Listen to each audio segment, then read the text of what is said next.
Cool. Where are you? I'm sorry, where are you doing? Yeah. The honeymoon? Where are you doing the honeymoon? It's in Utah. Oh, nice. My honeymoon was in Boston. We did the Really? tourist thing in Boston Nice. as tourists, as opposed to just living in Boston and going places. It was actually quite nice. That's cool. Perfect. Thank you. There's two, but I can print up more. That's the one that you. Yeah, that's the one I, the one I wrote. Said if we need to spread them around. I can hand that. Yeah, Avery, that was. Some course.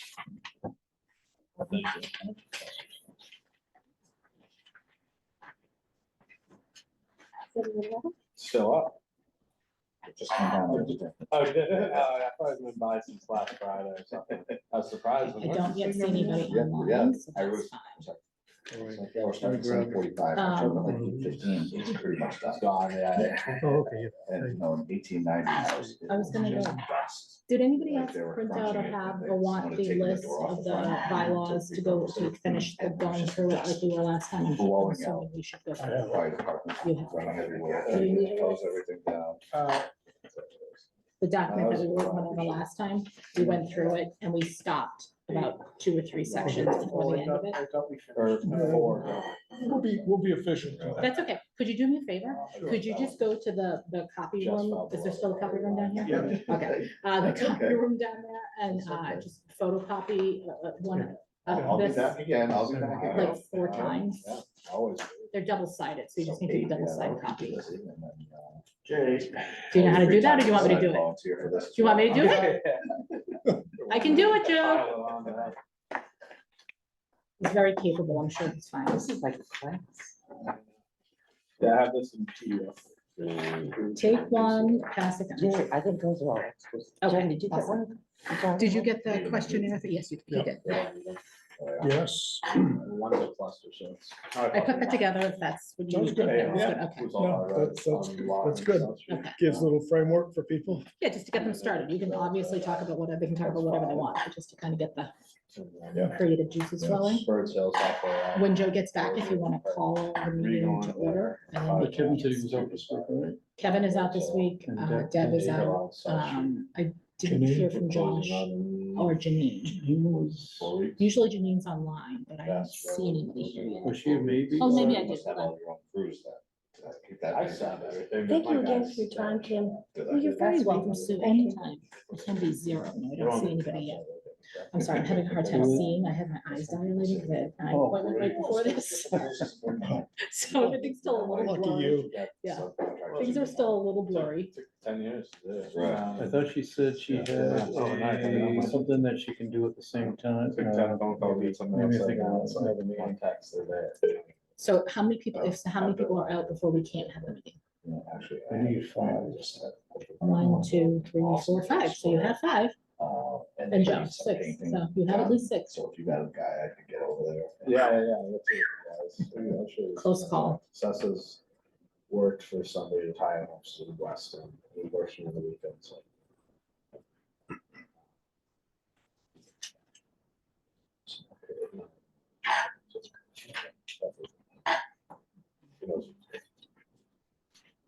It's not a big job, it's just a problem. You know, This guy. It goes perfect. So maybe we're only 6 of us. We can be really quick with this meeting and then go home and have a lovely evening. And enjoy the not sweltering weather. Yeah, I know, it's cold today. It is. I had to whip out my, my cape jacket, whatever thing, because it was chilly tonight. Great. Walking out of the house. I am thoroughly enjoying it. Well, they also need we do the hard. So do you know the city engineer, Tom, in Charleston, South Carolina? How'd it go, Joe? It's just like a light. Ouch. Yeah, they do it. I can do it pretty quick. The hurricane is approaching them. Yeah, yeah, when they start talking about 30 inches of rain, Yeah. just sort of, it's sort of hard to imagine. So you're gone. You're amazing. I went down to Myrtle Beach and. As long as you know, that's all that matters. It was 20 inches. All right. that- Take one, if you can pass one over to I got Preston. shut down. I'm good. I mean, I was supposed to go to all things, but I didn't bring my Sandwich books. last so I just- Okay, yeah, I just filled in what you guys had voted on and The first highlighted where we day, stopped. It was like. That's all. That's the only It difference. already It's the same thing. rained Do I days need before, this but the first too? day they Nope. said, well, Not if you don't want it, you no. can get on the course if you want. If you need this. We went down, it was raining hard. And then I couldn't get some of the T boxes because some of the. But then everything was shut down. A lot of came up the estuary, flooded people, so a lot of people inland were flooded, Yeah, it's- and then we were right on the beach. So, and if you look to the left and right, everyone else was underwater, we just happened to be on a higher mound area. But, yeah, all the sand came from the beach into the road, and took a while to clean that up. Okay, so it's a little after 7. Do you want to call the meeting at 7:09? Okay. Call the meeting to order at 7:09. Okay, Could you and then you just start? need to take roll call. Okay, Do this. Kevin. Josh. Sue, Here. Trip, Here. we got Tom, Here, Joe, here. and last but not least, Preston. Present. And John, I'm president. Excellent. Debbie's not here either. So. Yeah, Deb is No not here. Deb. Deb is- yeah. No Deb Anderson, no Janine. So no one online? I don't, oh, nope, somebody might be in now. Yep, Josh is here. No. Hi, Josh. Let me move him to panelists, so he can be on it. Hi, Josh, can you hear us?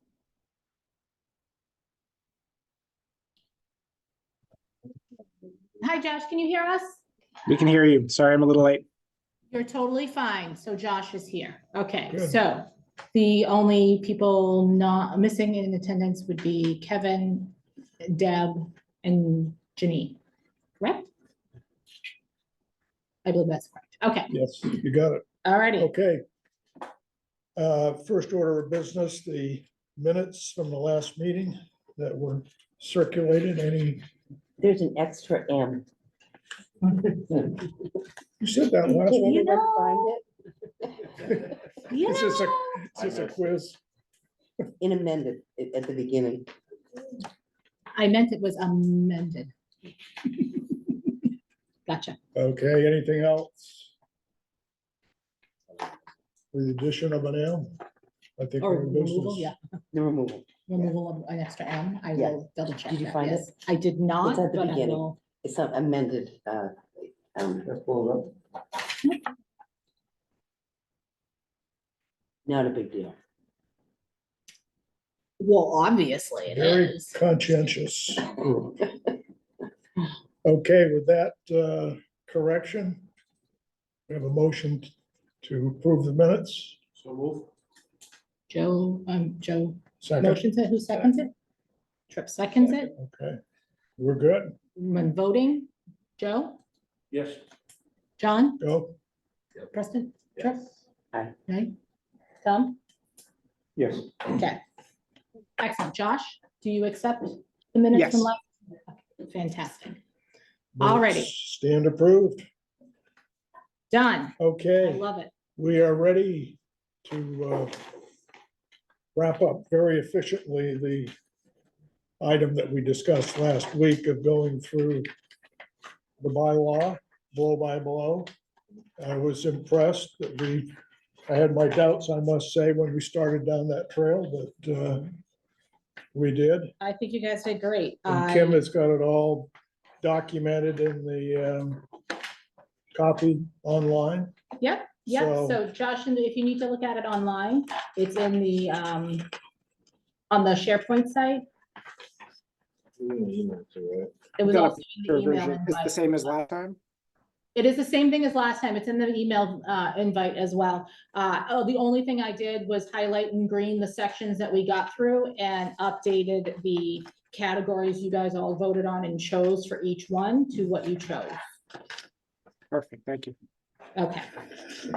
So the section that you guys last ended on was 7.7 stormwater management and erosion control. And underneath that, the section you stopped at was the general requirements. That was the next section to go over.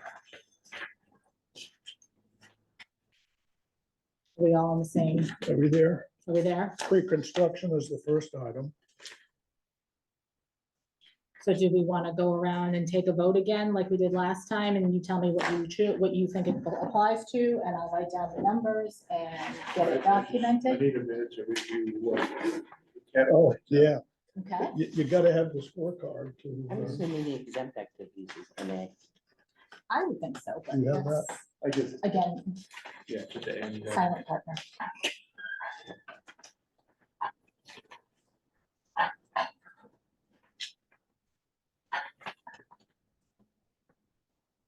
If somebody needs to read out what they, each one says for any reason, please let me know, because Should I share it? everything's a little blurry at the moment.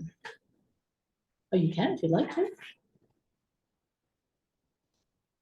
Oh, you can't share it. I suppose I can.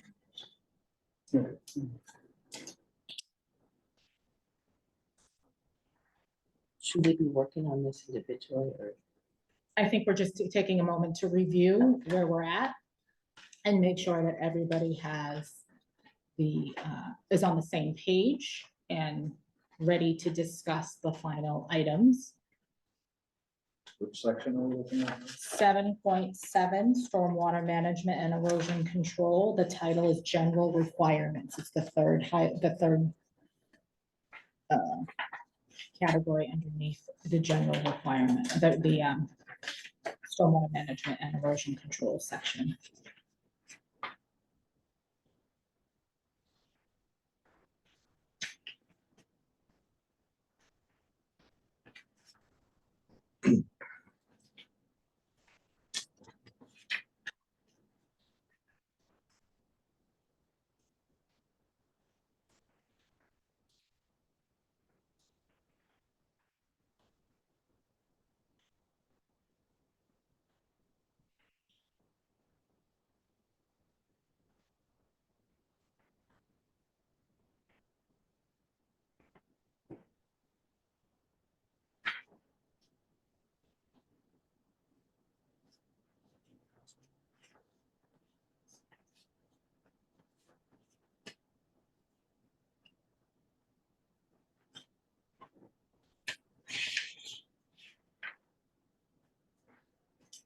Josh, can you see my screen now, hon?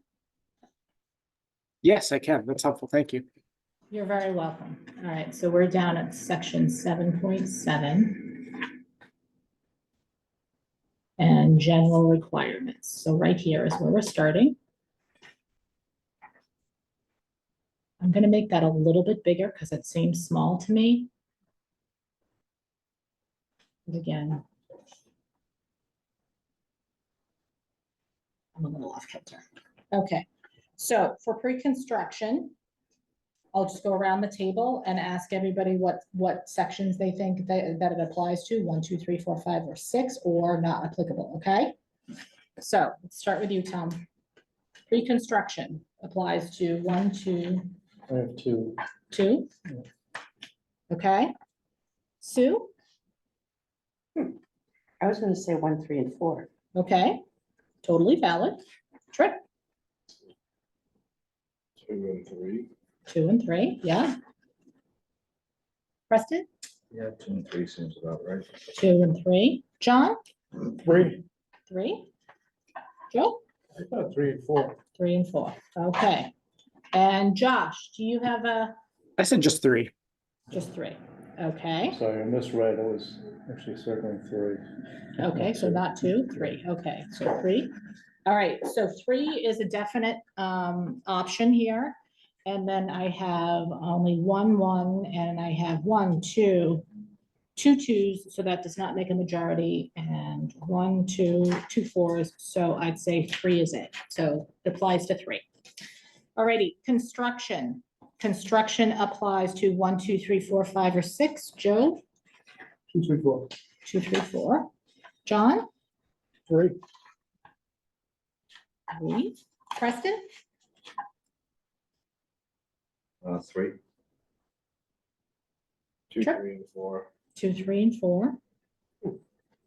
I was gonna say 3 and 4. 3 and 4. Tom? At 3. 3. And Josh? 2 and 3. 2 and 3. Okay, so I have 1, 2, 3, 3 twos, 3 twos, which is split between everybody. So a possibility.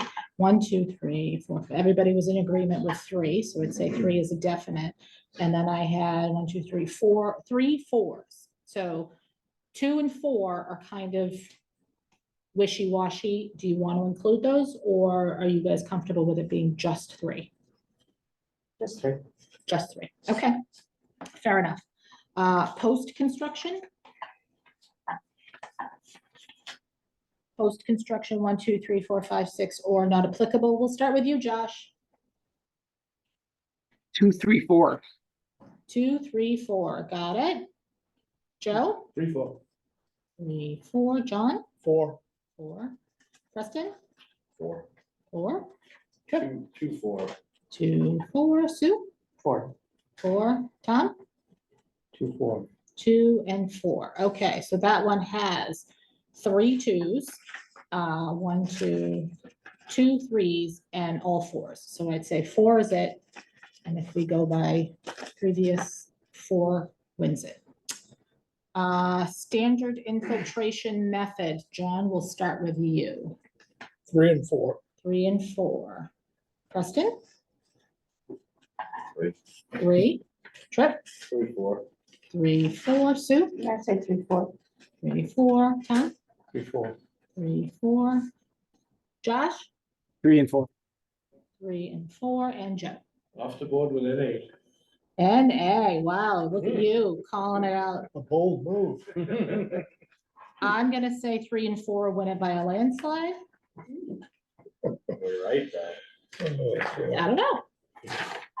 That's part of the discussions and why you guys are the geniuses behind our new, what our new bylaw will be. Okay, regulated activities. Nope, that's the other one. That's previous. Sorry. Next page. Four soils? Hmm?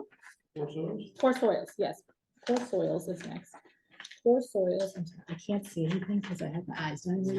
I don't. Your manager. Follow the page. Poor soils. Start with you, Preston.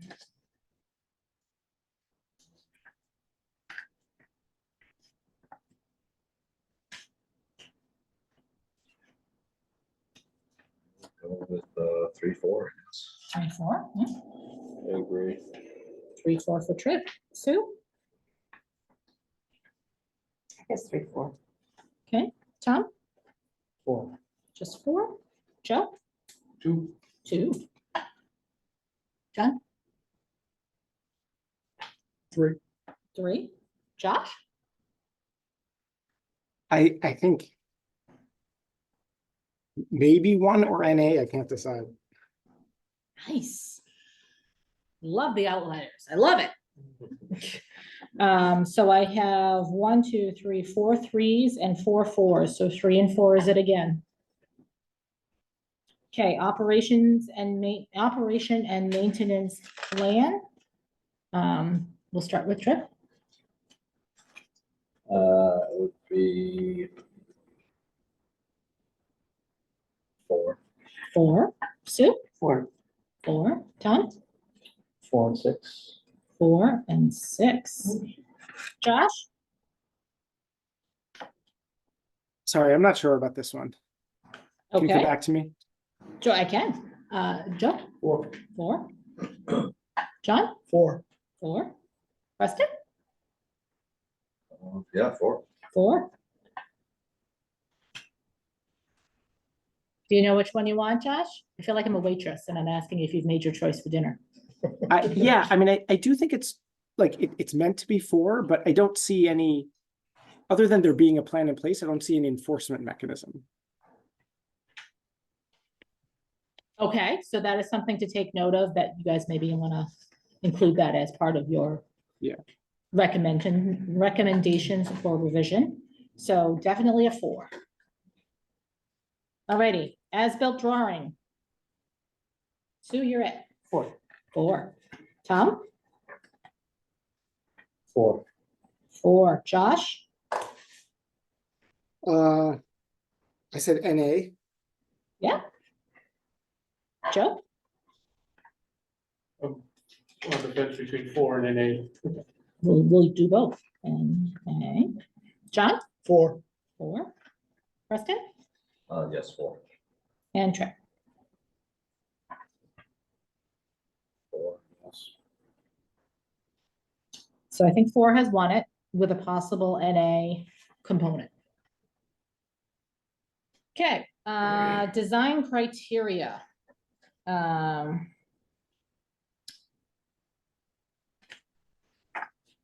Design criteria actually had 2 like paragraphs under it, so even though they don't have a headed section to it. So the first paragraph, forgive me while I have my glasses here, the residential development and commercial development with 4,000 square feet or less of impervious area using standard infiltration method, blah, blah, blah. So section 1, 2, 3, 4, 5, 6 or NA. Tom, kick it off. NA. Josh? NA. NA. Joe? John? 3. Preston? NA. NA. Trip? 3 and NA. Okay. Sue? I'll go 3 and NA too. Okay. Alrighty, so I have 1, 2, 3, 4, 5, 6 NAs and then 3, 3, so NA it is. And then the second part of that is all developments subjects to this bylaw will satisfy the following design criteria. Stormwater and erosion controls, erosion and sediment controls, no change to existing conditions, proposed discharge not having an impact on streams, wetlands, and or the MS4, etc. So, Josh, you're it. Kick it off. This seems kind of administrative. I would say 1. Okay. Joe? 3, 4. 3, 4. John? 3, 4. 3, 4. Preston? Same. 3, 4. Okay. I agree. Sue? 3, 4. 3, 4. Tom? 3, 4. 3, 4. So 3, 4. Calls it again. Okay. Mick.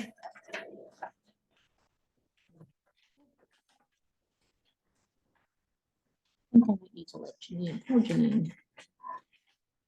I think she is. Hold on. Pause for just one moment, please. Sorry. Oops, where am I? Oh.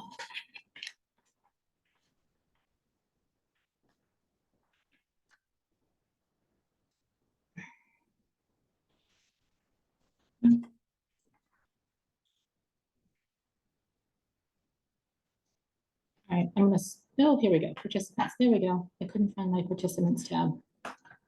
Oh, there we are. Hello, Janine. Janine, give me just one moment to promote you to panelist.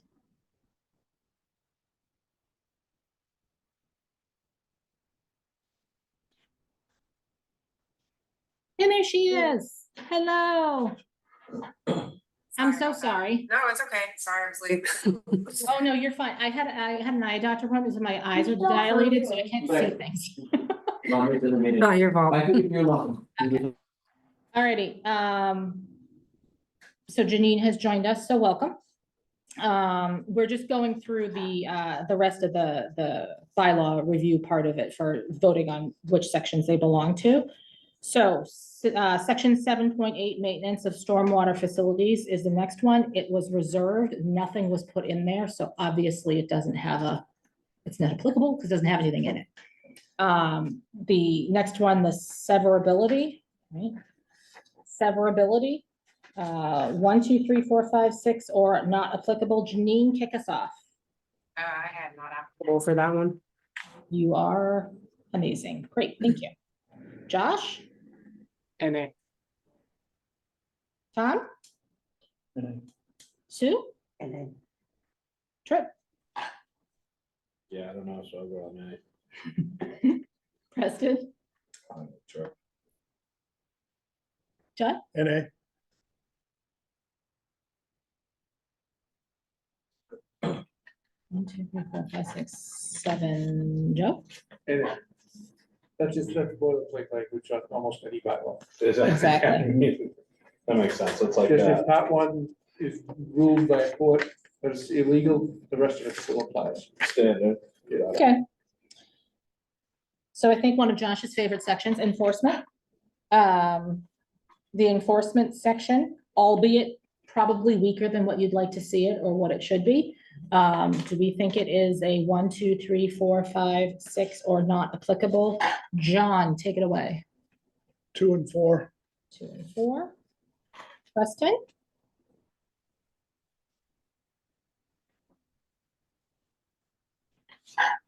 Say 2, 3, 4. 2, 3, 4. Trip,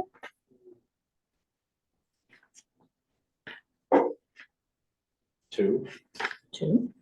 Sue, I'm gonna say 1, 2, 3, 4. 1, 2, 3, 4. Tom, Yeah, 1, 2, 3, 4.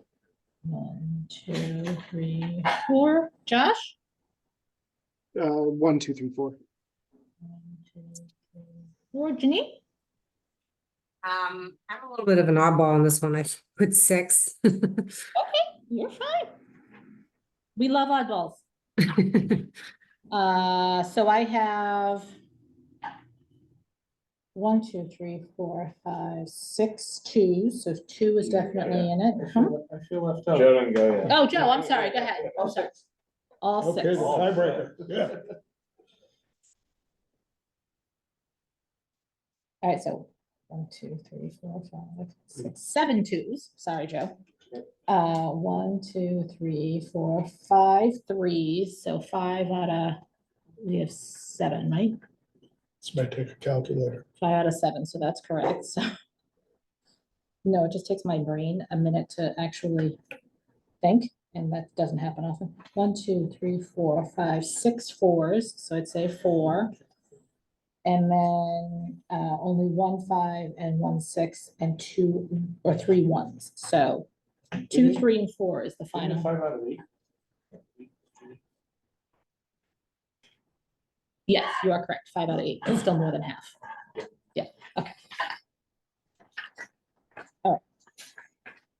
Wordsmithing is my thing, not math. Thank God, right? And then the waiver section, again, it's totally easy. The last section, 7.11, is the waiver section. Again, it is one of those boilerplate kind of language things, so not applicable is completely acceptable if that's what you choose. Not that I'm encouraging that or suggesting that. I'm just saying that it is completely okay. Sue, what do you think?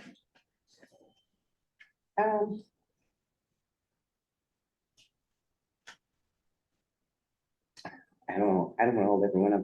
I don't know, I think 1. Good. Tom? And Okay. Janine? I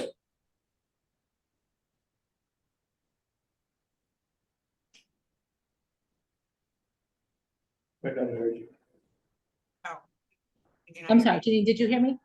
Yes, I said not applicable. Oh, I'm sorry. You might not have heard her. I didn't hear you. I apologize. Josh? NA. Joe? And 8. John? NA, Preston? And they, Trip? I agree.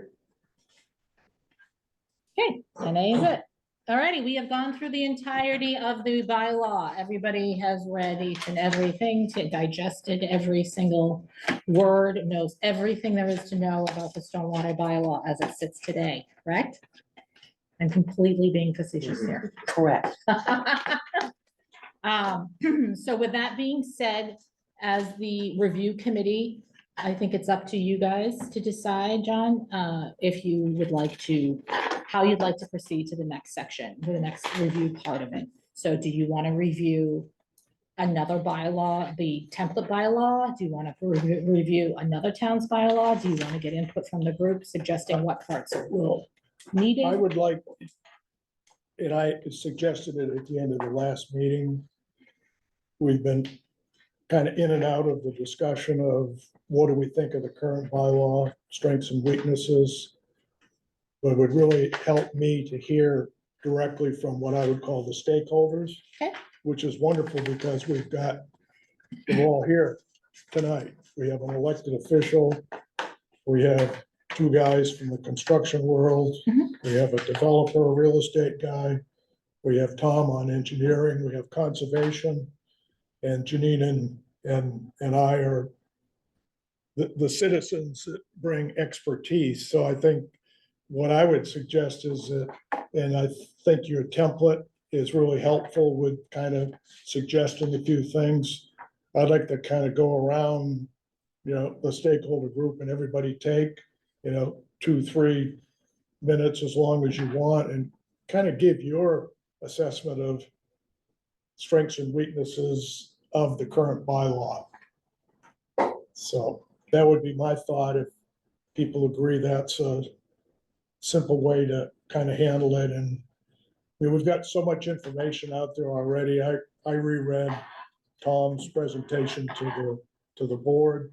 I'm not sure when that was. Was it March? I think it was March. And that was extremely helpful to sort of sum up things, but it would be good to hear directly from people who are slugging it out and having to deal with it. So. Is there a video of that, Tom, YouTube? I don't know. I could probably do it again. It's helpful. I mean, the PowerPoint is.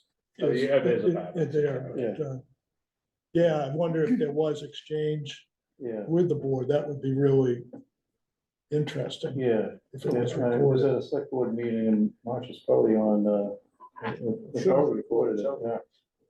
Lovely. Yeah. So I don't know if you want to do that, do you want to do that in the meeting here, or did we want to give this to people to kind of give them time to think about it and develop their answers for it and then present it? I think it's helpful to think about it too, but, and also memorialize it, but if we have anything that we want to point out like right away, that maybe it's an opportunity, but, I'm afraid it's gonna get lost in the whole shuffle if we start ramming stuff off, so. Yeah, I mean, I'd like to have it filled out, like written in so that I can document it and have them put in the folder for you guys and you can see it and refer Sure. back to it if that's okay. Janine and Josh online, I have shared the document. I was also shared with the invite. It's just basically a basic Word document, some basic questions of over just around this bylaw and working with it and stormwater and such. If there's anything else anybody would like to add, please feel free to have other things. They were just quick questions off the top of my head type thing. But Josh or Janine, is there anything you guys would like to bring up or speak about, at least to kind of hit this kind of an introduction as to what you find the challenges of the bylaw have been, I guess? I do have some things, sorry. Sure, go ahead. They're in for the goods and the bads, all right? Yes, So, yes. So the things that I've been hearing from people is, well, first is 1 inch of square, 1 inch per impermeable square inch of surface, square foot of surface. Is that the right baseline? Should it be a different number? And then regardless of where that baseline is set, should some properties be required to have more than whatever that baseline is? So right now it's treating every property basically the same way, depending upon how much impervious surface is, but there may be some properties that, based upon their elevation or proximity to wetlands, ability to recharge water, maybe they should be treated a little differently. And, it's possible that there could be, different criteria. If you hit, multiple certain criteria, then there should be a requirement to discharge, infiltrate more. For instance, if a property, whose average elevation is greater than surrounding properties, there may be more likelihood that the water that lands that property will eventually roll onto the neighbor's property. Should a property like that, with a greater elevation than its neighbors, be required to infiltrate more than a property that's level with its neighbors? So just certain criteria like that. And then there's only one mention really in the bylaw about connection to the storm drain system. That's in the poor soil section, but I think we should be a lot clearer on when connections to the storm drain system are allowed, when they're not allowed, when they're required, certain things like that. Right now, really, I mean, provided that the property owner pays for it, I think the process is that, and I would defer to Tom to correct me, I think anyone really can, as long as, they pay for the connection. But the problem for the storm drain system is that creates capacity issues. The storm drains can't accommodate everyone's water.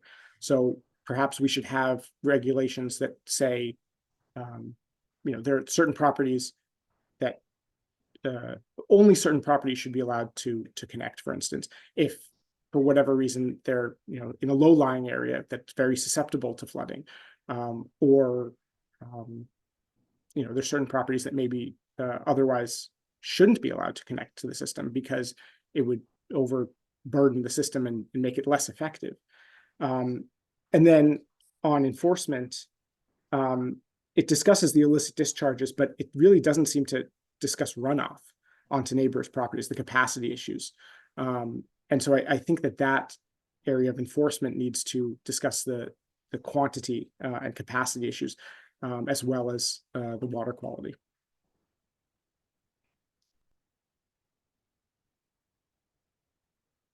So as far as like the enforcement, are you talking about for like during construction, after construction? I'm thinking mainly after construction. The post-construction most of the issues that people have had are in the as-built situations. And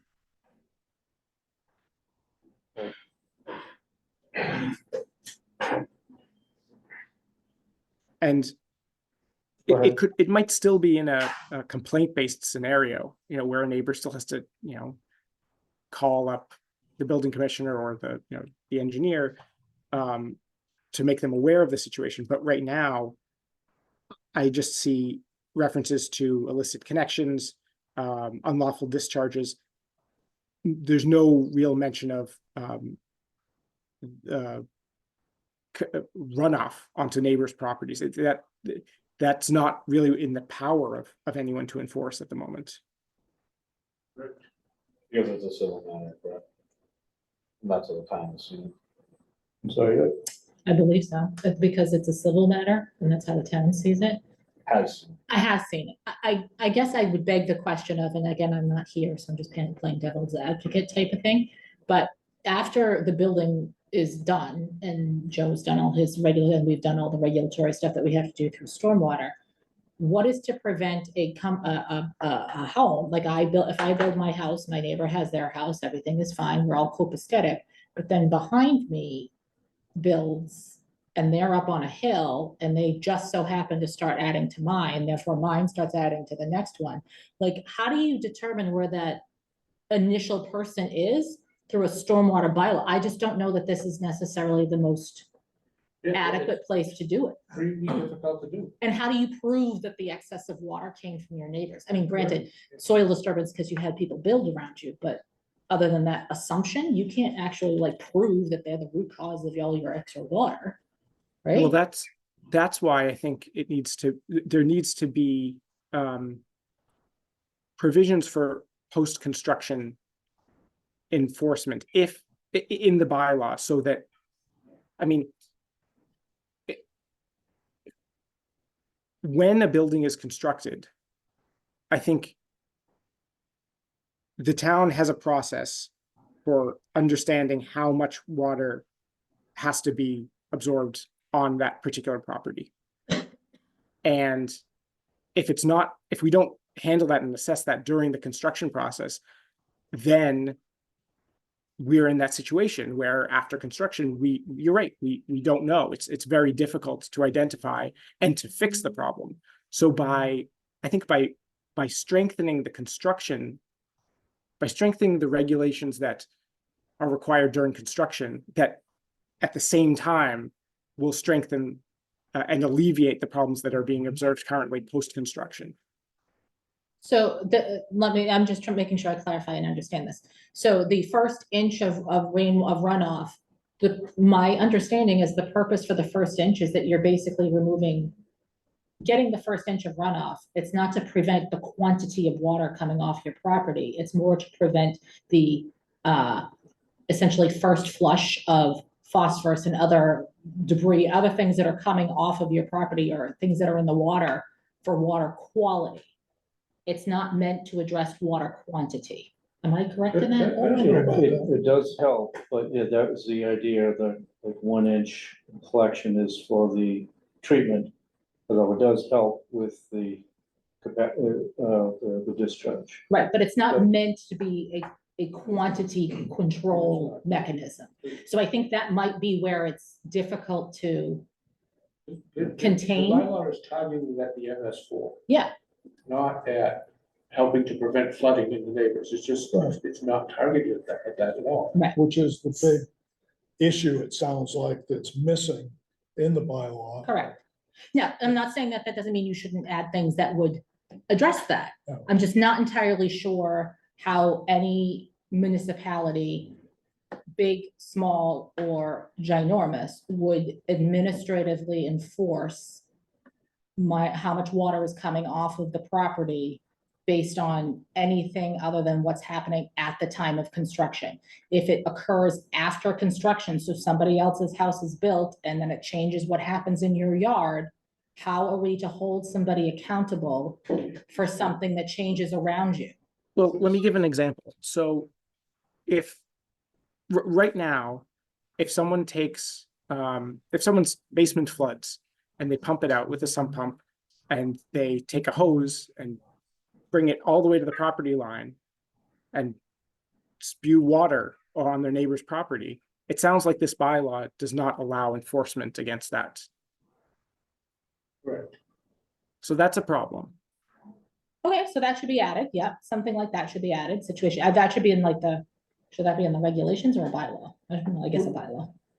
But in that case, what do you even do? What's the town's, A lot of them just discharge onto the street.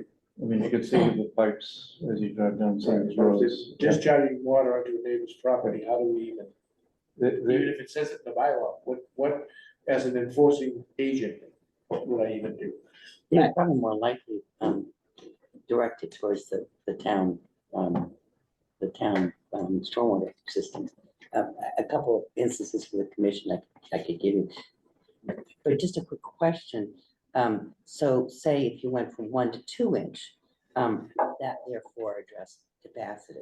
This 1 inch really is centered around the Neptys Yeah. solution with this 1 inch. So to reach, to address capacity, would you say go 2 inches?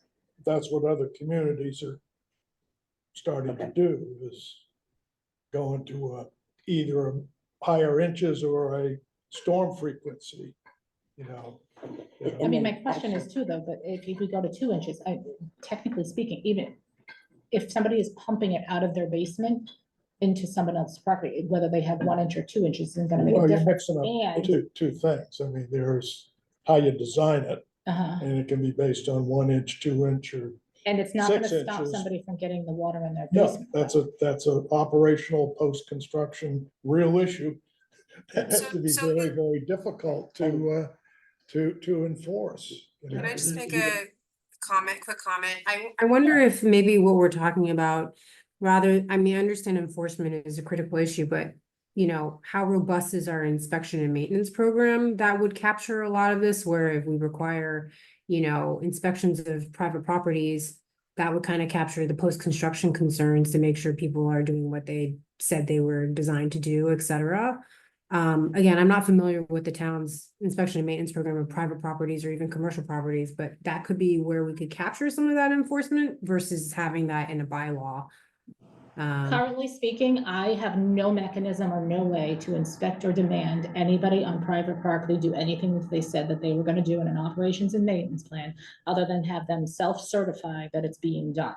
What that self-certification means and how we account for it and administratively track it is an issue.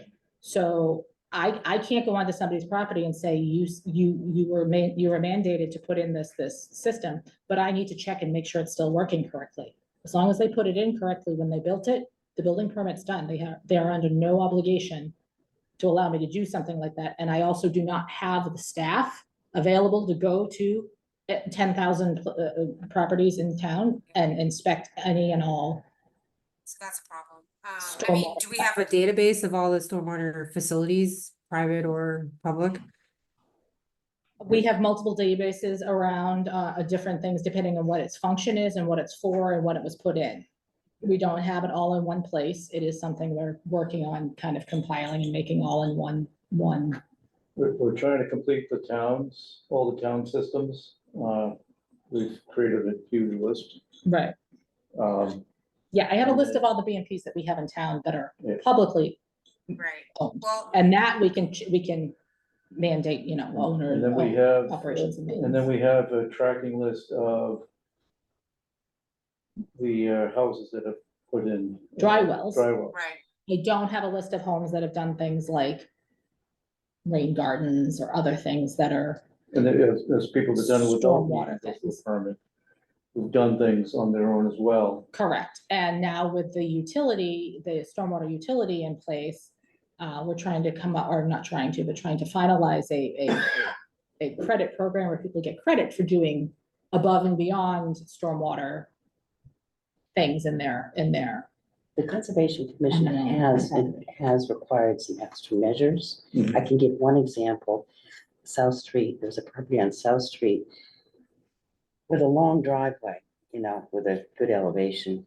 And he was all ready to just, he had his, infiltration units and everything else was, as it should be. With the 1 inch but it just had this long driveway with a nice elevation. He was just planning to let everything run right into South Street, right into the town sewer system. Yeah. Storm sewer system. So 2 things we did with that. A trench drain was required at the end of the driveway, and then I think he put another drain. There were a couple other drains that were installed to rectify that situation. Otherwise, he was all set to have this huge runoff from this long driveway, just go right into South Street. Yeah. So we have to do something there, and that was all part of the order of conditions, or the permit. But once the permit ends, do those order of conditions still stand? Well, that's the permit. But once he's done with a permit, Well, yes, that's what's recorded with the registry of deeds, and the property owner is responsible for that. Yes. okay, so for conservation, your permits are different and probably stand longer. But as soon as building gives a certificate of occupancy, like they're out. There's nothing they can do about it. And the same thing with like, We know that those drains have been put in. Yeah. Those have been put in, yeah, so Yeah. we ended there, yeah. oh, we're probably great with the capacity, or the ability or wording and things to make people put things in. The question that I think, and Josh, correct me if I'm wrong, that Josh is bringing up is how do you enforce the fact that those things still occur so that they don't cause issues down the line? And go ahead, Josh. So there is some administrative burden, but the way we do it with like underground propane tanks is the owner is required to submit an annual inspection, report to the town. That is an administrative burden, but we could consider if something like that at some regular interval is a requirement that we should impose. Yeah, we have discussed actually in many of our groups of trying to figure out how we make people report of the something like a dry well that's in it, that they're maintaining it, it's still working and functioning the way it's supposed to. However, it's me that does NIPD's in town. That's it. So I don't know that I can handle 10,000 submissions, number one. And number two, right now, it's a matter of just asking them for it. We have nothing that requires them to do it. You know what I'm saying? Like, there's nothing that says, I mean, unless they're having an issue, they're not gonna submit something to me, and who's gonna send a reminder out or chase them if nothing is sent? Is the follow-up question to that. It's all well and good, and walls flooding is a high priority on everybody's mind, and water in the streets, and oh my God, I'm getting this new fee and things like that. But looking out 5 years from now, when all this is kind of, say, under the water, which is not the right phrasing, but you know what I mean, like, or done and over with, it's out of sight, out of mind, and then you're like, why am I sending this report? I don't need to send it in for anything. It's not getting me anything. I don't care.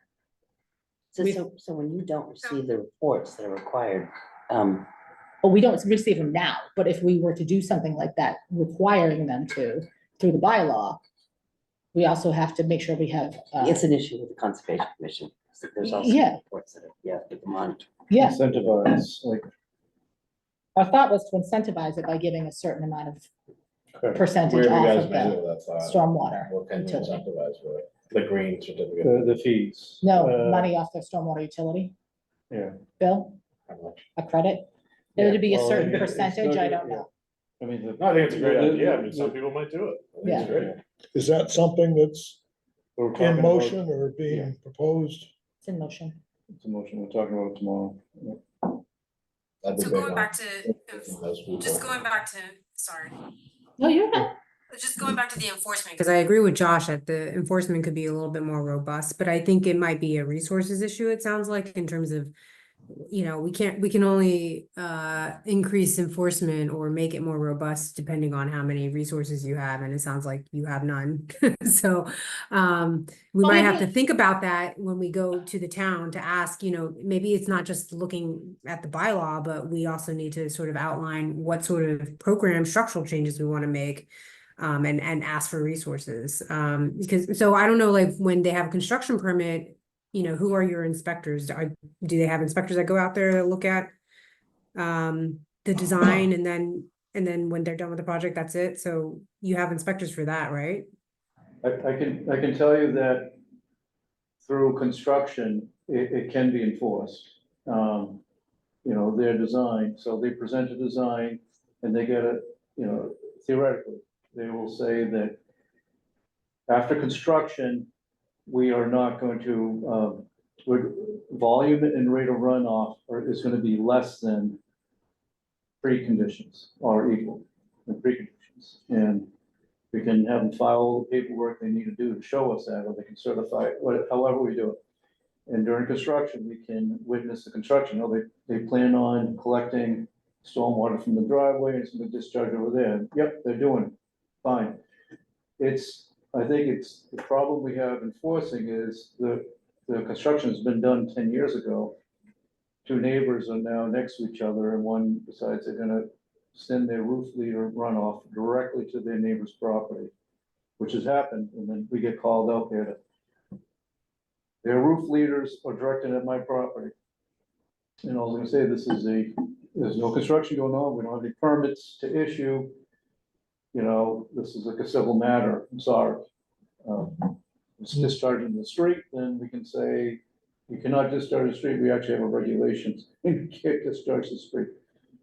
So, that I think is the enforcement issue. How to, if we want to, capture all previous construction. Or I think it's easier to go ahead and, as we Any have newly new construction, constructed. as we do new construction, fix that. Yeah, so to go back to your question, Jeannie, the inspection, so building inspectors go out during different phases of the building process. So when you dig your foundation, when you, I don't know, I don't remember the specific inspections, but they're basic, there's just standard steps in the process of it. Tripp could probably tell you which ones they are. Yeah, there's several times that building inspectors are out there, plumbing, electrical, the insulation goes out, they go out for insulation, they go out for all kinds of different things. If they have, Paul goes out during, like when they put up erosion controls and things like that, right? He'll go to, engineering has one inspector that goes out, or two potentially, but, has a couple of inspectors that would potentially be going out to look at any construction in progress and are having erosion, that have an erosion control plan out there to make sure they're upholding all of those things. And on the flip side, if we receive, I won't say a complaint, but can receive notification from a fellow resident or something, a neighbor or whatever, that the erosion controls are either not in place or not working, they would go out and inspect to see if it's in place the way they said it was supposed to be and the way it should be, and still maintaining those controls. So that about limits the amount of inspectors we have. So we're talking a total of, how many do you have in building? 4, 8? And we have 1, 2, potentially 3 if I throw Tom in the field. Inspectors, so we're talking 11 inspectors for different functions for an entire town of 10,000 properties. Each single family home I just counted gets about on average 14 inspectors on my site for one building. Yeah. Inspections. It could be this, yeah, the same inspector could do multiple. Could I shift the discussion a little bit? I Absolutely. mean, good topic, but there's probably 10 more. Yeah. I mean, I'd be interested in hearing from Tripp and Preston about their sort of broader views of the stormwater bylaw and how it affects their businesses. So without trying to put you on the spot, I just would like to kind of hear your perspectives. Well, I think Tripp's more the expert than I am. He's got this. I'm not much of an expert. I'd say, you know, we want direction, you know, soldiers need direction. We want to know what to do. We want clear direction. I think everybody knows that. When we call an engineer, hey, I got a property over 4,000 square feet. I want that engineer. All right, he doesn't, I know what to do here, but then we start that process right away. So just stick with it. Do you feel you have it or don't have it now? Don't have it now. That's why we're sitting here, I think. Yeah. But I mean, the town's doing a great job in transition, and working with us right now, I think, and putting together, you know, what's the right path. We call them, they're very responsive. Positive things to say. I'm in the process right now of doing this. But yeah, we all know that the bylaw could be a little bit more detailed. Do you have any experience with other towns' bylaws that are like better and easier and clearer and great to go, or? I don't, but I have a lot of clients who call me who aren't necessarily buying or selling, and that they have issues in their you know, basement. I have one on Fox Hill now. We built a couple new construction homes up higher, and had no issue. And then over time, it gets worse and worse. You know, you have these veins of gravel that are kind of set between, you know, clay and ledge, and they tend to get washed out over time. So, you know, if we say, yeah, you can have instances like we were talking about earlier, where everything's fine for a year, 2 years, 3 10 years, years. and then all of a sudden things start happening, and the underground flow of the To mention the groundwater changes. drainage system through Fox Hill, like, I know what you're talking about too. Yeah, Yeah, I mean, there's Yeah, I think an those- easement that goes right through people's properties. Right. Yeah. and they can't, you know, civil is difficult because you're talking about underground, what's going on there, the passage of time, that kind of thing. It's certainly a challenge. But I have this all a lot, you know, people want to list their house. House is perfect, except for, you know, there's occasional water in the basement, what can they do? You know, I say, well, at this point, you could hook up to the town's drainage system, which is fine for if you're doing a house or two, but if you have all of a sudden 50 houses doing it, then you know, it definitely becomes an issue. Yeah, and I think part of our, at least what I've heard from the guys talking in engineering, the difficulty is when, like, well, I've lived here for 60 years, it's never been a problem, but now you allowed all this building to happen up here and around my neighbors, and now I have a problem, so now it's an issue. I understand that, but I wasn't here 50 years ago, so I didn't say it was okay for them to put that in there, and now that it's been 50 years and something's changed, I don't know how to address that. And I don't know if a bylaw really would. I'm just questioning, again, I'm double Yeah, checking. and part of the challenge that we have is that we got a bylaw, but then we've got regulations. And if there's one thing I picked up on some of the other examples and templates, is that point being made is to keep your bylaw general and flexible enough to give you the authority to do things.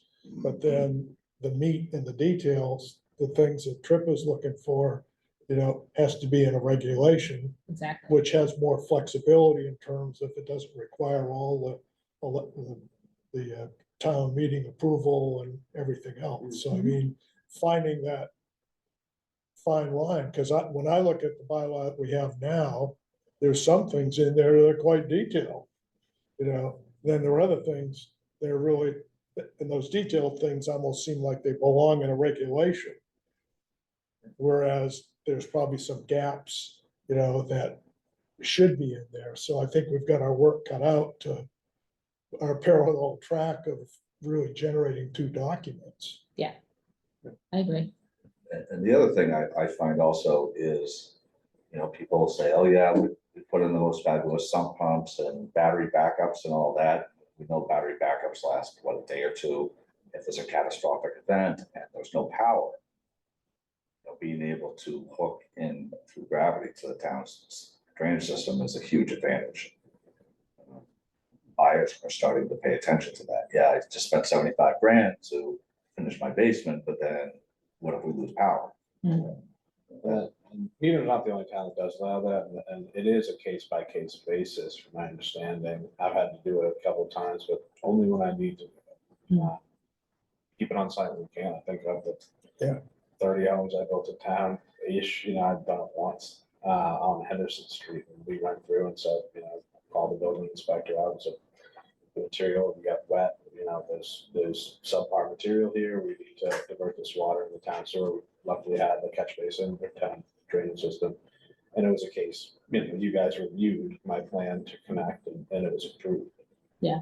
The So it idea is is, case by case. yeah, the idea is to prevent it from people connected into their sewer, because that's what they'll do, they'll go right over the slop sink, Right. and then that's a bigger problem.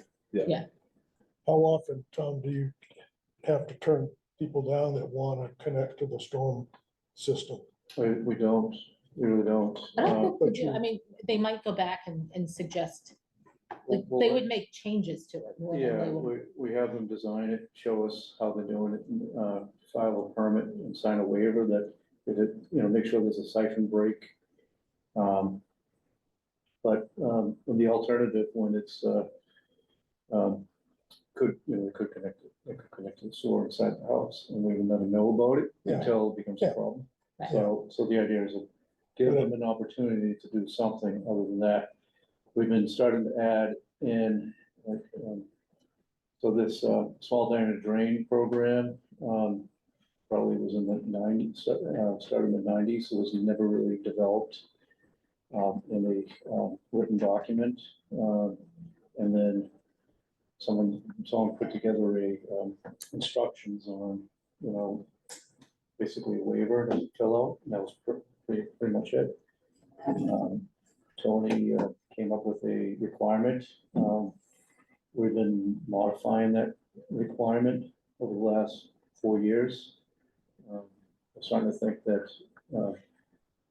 instead of having a direct connection, there should be a discharge on the property with an overflow to the drain system, so they're not discharging all their Yeah. stormwater, and maybe Yeah. some of it's recycling back into the basement, but at least some of it is being infiltrated back in the ground.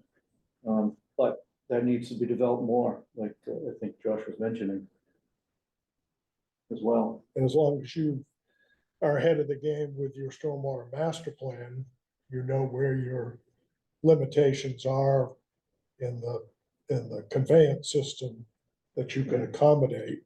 Yeah. To some degree, I'm sure you're gonna have bottlenecks. I mean, I would prefer that people try to keep it on their property as much as they can, but existing houses is gonna be difficult. For new construction, probably could, put that in the regulations.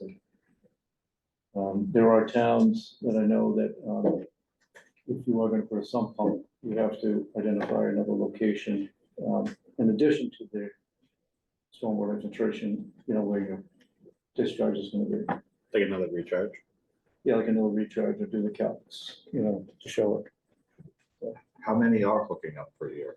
Any idea? I mean, we do 80 or 90 new construction homes, and then we also have the existing properties. I don't know, I always see like a few a month at the most, you know, like under 20, Under 20 a year, you think, Yeah. something like that? yeah. Expensive proposition, huh? Under 20. I could ask Paul, if he can give me that information. And those are usually, already existing houses. I think it would be a shame to lose that. Was that? I think it would be a shame to lose that, opportunity. Right. Right, for, at least for existing, and for new, you know, then case by case. You know. So, While you're building it, you should figure out a new design, you know. yeah, and some owners, Well, the thing about cost is not that gonna is be that a there are other deterrent. bylaws, like the height restriction, where the lot is where it is, your neighbors, the neighbors' grades are the neighbors' grades. We have a height restriction on the house, of course, so, and everybody wants a basement, and we Right, can't lift it anymore, so we have to be in the water table, and it's a difficult thing where you're saying, well, new construction should do that, but there's other bylaws stopping us from keeping this house. right, So that's a challenge that I have sometimes on site. right, so like for the house height is Yeah, you use the existing grade for the house height, correct? So like, Well, not always, whichever is more restricted. But, so just to back up a little bit, you know, the challenge for me is, you know, we have people, we went up, we got complaints, thousands of complaints, and we did, I don't know, 20, 30 meetings with either groups of neighbors or individuals, people who got flooded. And I can tell you that they don't care about deputies on MS4. They care about the fact that their house got flooded. And the perception is that it's caused by all of the new construction. And although there hasn't been a study done on it, it's pretty easy, once you go out to all these different neighborhoods and look at all the different conditions, any reasonable person can assume, or, you know, pretty much come to the conclusion that some of the flooding that they're experiencing is certainly caused by all the construction that has occurred. But at the same time, some of it is because of these extreme storms that we're getting. You know, and like Shane, when Shane Marks was at most of these meetings, he would always say to people, no matter what we do with the bylaw, we're never gonna guarantee you that we can't prevent this flooding because weather has changed. So I got this, the packet for the meeting, and I thought I had to have my thing done by today, so I passed out some time today to fill out that questionnaire, which I thought was very good. You know, so I would just jump to,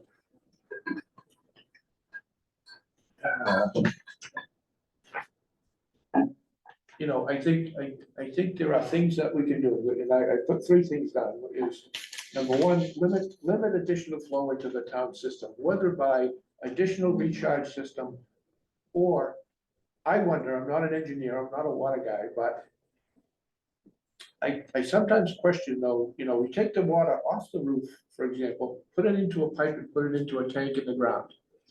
And we lose that flow over the surface that would allow all that ground area on the property itself to act like a sponge. So are we losing some by putting it all underground? Should those pipes that lead to that recharge system, should some of them be perforated? So that we're sending some of it out into the ground before it even gets to the system. And then, you know, so these are just questions. I don't know. I don't even know if they're valid questions, if it would help. But I'm just throwing that out there. But basically require more water to be kept on site. And then one thing that was clear to us, I think, when we did all these meetings was that a lot of even the people that were complaining, that had newer houses that were built within the last 10 years, you could see how, even though they stayed within the height limitation, they mounded up their grade. So they've taken water that naturally stayed on that property when there was a smaller house there. Houses come up a little bit, it's a little bigger, and you can clearly see the mound. So anything that's flowing from other parts of town, because a lot of these properties that we went to were in the bowls. Yeah. You could see that a lot of the water was diverted from their property and either went to the town's system or went to the neighbor's property. So I think that one thing that is definitely missing in, whether it's in the zoning bylaw or the stormwater bylaw, is something that limits the regrading of the property. I think that would. When we do evaluation of pre and post conditions, we're typically looking at site specific. So is the construction, the increase in pervious area, the regrading of this property for water that falls on this property, is it going to discharge more off property? And the answer is, yeah, we can figure that out. But if you check out the whole catchment area, you raise that property up, and the flow that typically runs through your property is now cut and goes into your neighbors from upstream. Right. You just change that path. Yep. So that is not calculated when you do the pre and post. Right, because you've only got the plot plan that shows the grading on that lot. You don't show what's coming from here. So the problem with looking off property is that it could become a can of worms. You could extend like for, Yeah, how acres, far acres. do you go? Yeah. Yeah, So, yeah, it's. so that's the Yeah. difficult, that's the challenge on What it. if the neighbor doesn't give my survey team on site the right to go on the property? Right. But that's why I say, maybe one solution there is just to limit the amount you lift up the grade, put the house on the ground where it is and, maybe a little bit to get your pitch away from your garage and stuff like that, but not, a lot of these are up 2 or 3 feet. That makes a big difference when you put 2 or 3 feet of dirt around your property and divert all that water to your neighbors. I think in the regulations, though, we could develop something in order to correct that as much as we can without having to be exact. Right, that's the other thing is one of the challenges with any bylaw is, this is not like Texas where we build 300 homes on square flat lots. Every lot is different, every grading situation is different, every home is different. In how those homes act with the ground around them is very different. The other thing that I think we kind of missed too is, I don't think the bylaw focuses on the roof of the house. It doesn't so much focus on the patios and the driveways and all of that. We're just not capturing that in the calculation. Can you limit slope? If they're redeveloping or developing the land? I noticed some town that was in one of the samples we had, they had some criteria based on limiting the slope that you would be allowed to have on your property. Yeah, I think that's one thing that we could look at certainly. But how exactly do we word and say it? That's gonna take some time to figure out. And then to circle back, how do you enforce that as far as enforce afterwards for things that are already Yeah, there, already built? I think we need to focus on the construction part of it and at least get that done in the bylaw. And presumably some of it will occur naturally. If you keep the change in grading down and you somehow keep more water on the property, it becomes less of a maintenance issue. Yeah. While you were out of the room, Joe said he took the assignment very carefully and I thought I had to have. it he's done got his today. document, which raises a I just It's question. in Time the minutes. OneDrive too. I wasn't ready. So did you load it in? I did, yeah. Into what? I don't have a OneDrive. That's what it made me do. Should say that. Or maybe I said. That's your OneDrive. Oh, it's my one. I don't know how to use OneDrive. OneDrive is individual, Okay, is to every individual, that's not me. okay. So are But we able you, to if you do- send me the document, I can upload it to the SharePoint. I will So, send it to you. So is that the best way to do it? Yes, yes. Any documents you would like to add to SharePoint need to be sent to me. And then I will Okay. load them, or to Tom, and we will get them loaded up. Well, that may be a good thing to do since the hour's getting late, to have people, if they've got additional input, to share it and get that stuff compiled. Yeah, I mean, that's part of the reason I put it in, not to interrupt you, but that's why I put it in in a document type format, because, and then obviously add pages if you want to add other comments or other things that don't fall within here, but just a place to kind of get your thoughts flowing as to how this is impact your role here, whether it be as a resident, as a select board member, as, I thought it was a A green good, Martian, I concise, don't care what it simple is. document that if Yeah. we all did those 3 or 4 things that are on there. Yeah. It would give us a good. and I will Thanks. combine them all Thanks for into like a master one that will Yeah. tell you what everybody's responses together are. And you'll have the report written. Yeah, there you go. Yeah, when I Yes, first- 'cause I when don't have saw it, I anything thought, else "Oh to my do," God, yes. It's gonna take me 3 hours, and it took me all of 15 minutes to really put my thoughts on the paper. Yeah, it's just basically a quick thought of like, what things come to mind immediately when you said, like, I don't, like when Trip's gonna say, they say to them, hey, I need to build a house here, and it's like, oh. All right, we're gonna do this, and we're gonna do this, and do this, and this is what I ran into last time, or when you're trying to sell a house here or buy a house or whatever. What are the things people are most frequently asking for when Tom's reviewing a plan?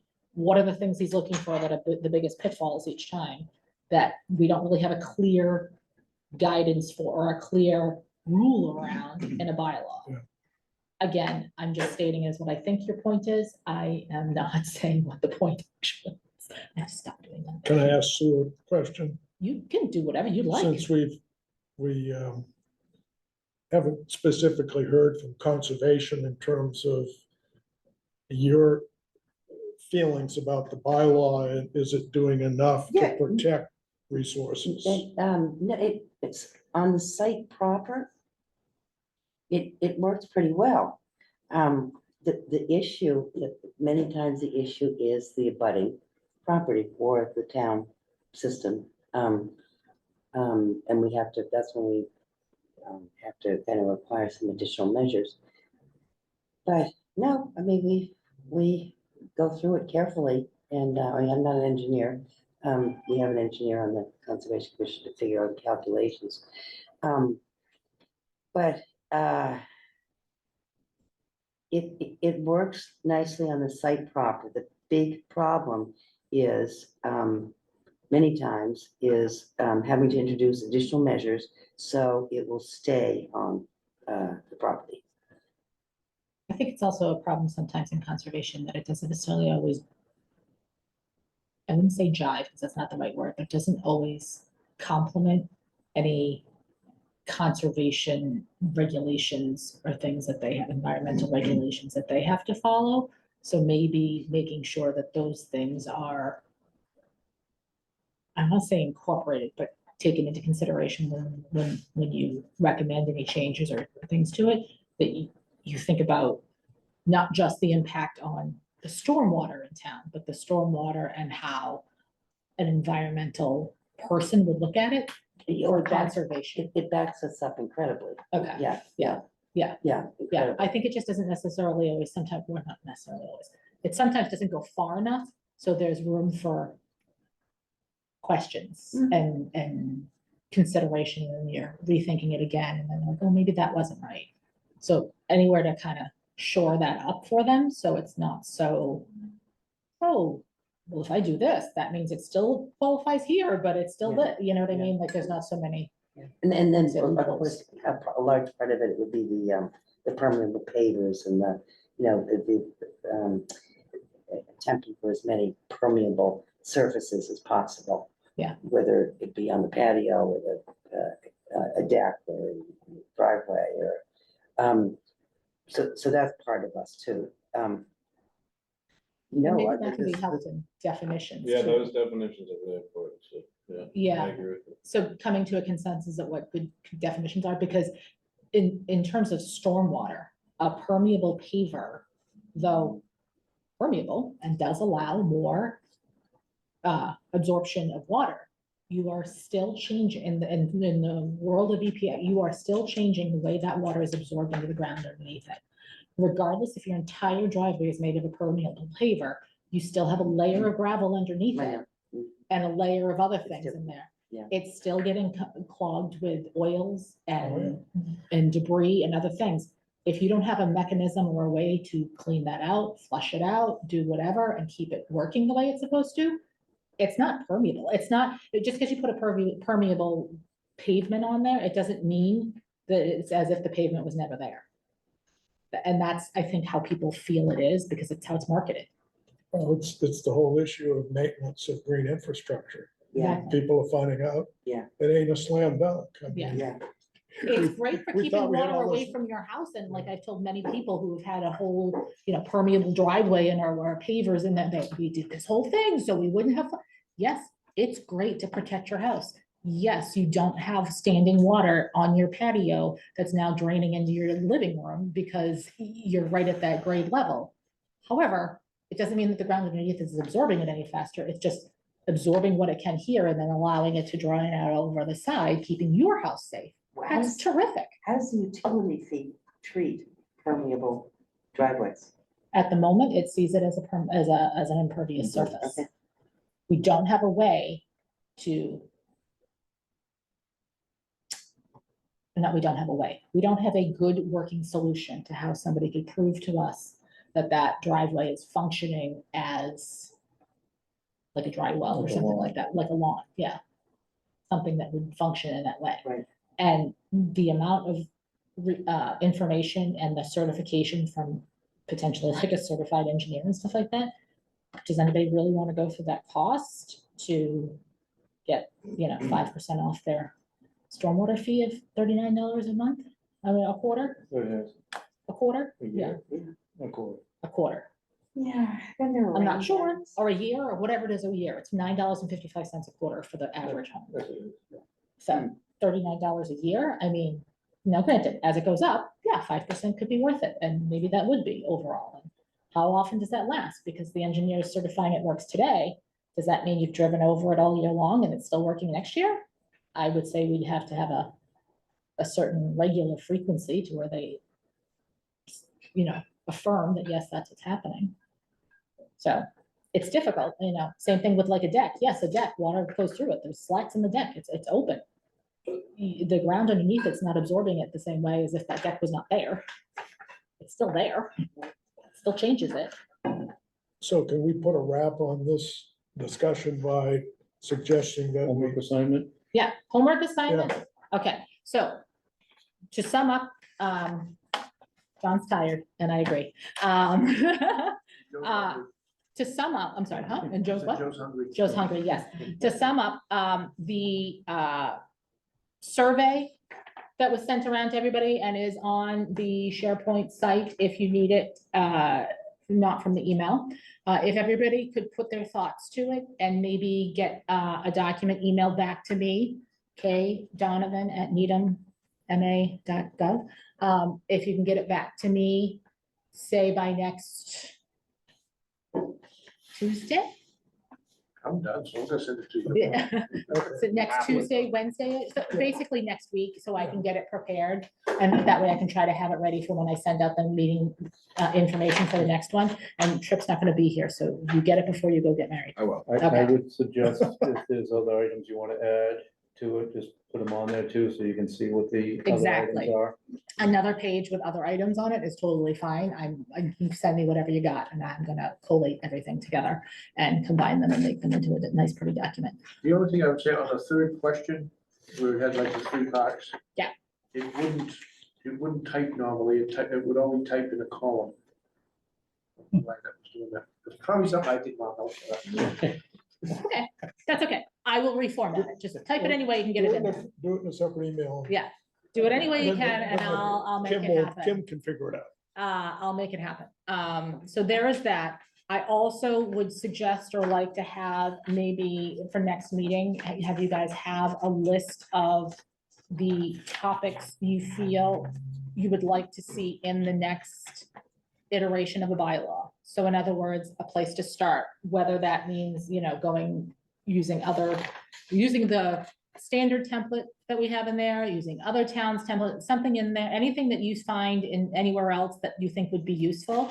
And Josh, specifically for you, if there's any kind of language that you know of in other areas where enforcement is better defined or better addressed, perhaps just having a place to start with that, so we can start having a discussion on how we go about that. I can do that. Okay, fantastic. And I say we, meaning you, not me. Understood. So it does seem that one big issue that's come up tonight Mhm. is the abutting properties. Yeah. Would you say that? Yeah. But in the same And token, the- keeping in and mind, The town's system. yeah, keeping in mind, the stormwater bylaw is it is intended to handle stormwater.